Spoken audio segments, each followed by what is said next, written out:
Hey there and welcome to our channel. This is the fourth part and the last part of the sequence Vinyasa Yoga for Peak Pose Ardha Chandrasana by Tummy.com, a yoga sequencing app for yoga teachers. So we have come to the main part of the sequence, the peak pose itself and its variations. So we start with Ashta Chandrasana, arms extended. This pose can flow from the previous pose, which is Virabhadrasana 3 variation. The spine is elongated, adding to the flexibility for any forward bend. This is followed by Sarala Parivritta Parshvakonasana, a twist and forward bend working on the spine. This pose will help in doing the variation of Ardha Chandrasana, that is Parivritta Ardha Chandrasana. If you feel students are not ready for the variation of peak pose, then you do not need to do these poses. Then the students extend the bent knee from Parivritta Parshvakonasana, Namaste hands. Then we place one of the palms on the ground for Parivritta Parshvakonasana, hands on floor. Because this is a flow, the intensity increases, working on the endurance and confidence of students, which will help in any balancing yoga poses. Now we are slowly entering into balancing poses from Dhekasana 2 to Dhekasana variation, arms out. The student lifts to go into Dhekasana variation. Now this is an intensive balancing pose that requires strong core and strong legs. Once they feel they have gained ample balance, the students can go into Ardha Chandrasana from Dhekasana variation. Only with active legs, tightened legs, grounded palms, active shoulders and active arms will the students be able to hold Ardha Chandrasana with no imbalance. So before you start the flow, ask the students to come near the wall, try the flow without the use of the wall, and if not, they can move close to the wall to do the same. From Ardha Chandrasana, ask the students to come back to Virabhadrasana 3 variation without dropping the lifted leg and then head to Parivritta Ardha Chandrasana. This variation is completely optional. Our goal is to do the peak pose and perfect it before we head to more challenging poses. This is for your guidance that we have included this variation and preparatory poses for the same.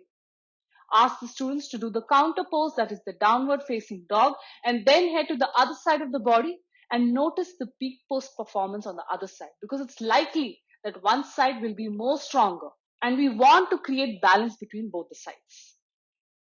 The sequence is structured such that we motivate the students to try, take their balance and focus a step further by doing challenging variations of the peak pose. You can always choose to use props or only focus on the peak pose. After slowly developing body breath awareness, we reach the stage of performing the peak pose. Neither the students nor you as a teacher should feel discouraged if things don't go as planned. There's always scope to grow and do the same class with much more body breath awareness. Lastly, from downward facing dog, we come into Dandasana. Here, ask the students to notice every engaged region of their body. Then from here, they go into Purvottanasana, giving a complete stretch to the body, contracting the spine, which helps in relaxing it. Finally, the students can relax in Balasana variation, head turned. The cool down pose is always a choice by the students, which pose they find most relaxing and they can surrender to. Vinyasa classes are not about the number of poses in it. It's about transitions, smooth movement, and ultimately adding up with the practice of a peak pose. And in this case, it was Ardha Chandrasana. So first we identified which regions of the body is engaged in the peak pose, then what is required to maintain the peak pose, like steady breathing, active core, and high endurance. We choose the poses wisely. Then we decide on the flow. It had to be standing poses in this sequence because of the nature of the peak pose. Further, we decided on the activation flow. Upper body, lower body, spine, back bend, forward bend, twists with inclusion of certain balancing poses. This is a simple way to create yoga sequence by filtering out each possible doubt on how will students do the peak pose. The more structure you create in your sequence building, the easier the process becomes with the use of Tummy.com poses library. So taking inspiration from this pose, add your sequence to the comment section below and maybe for another peak pose. You can start with simple peak poses and then work on advanced ones. And if you require any help, please reach out to us. We have added an amazing feature to our website.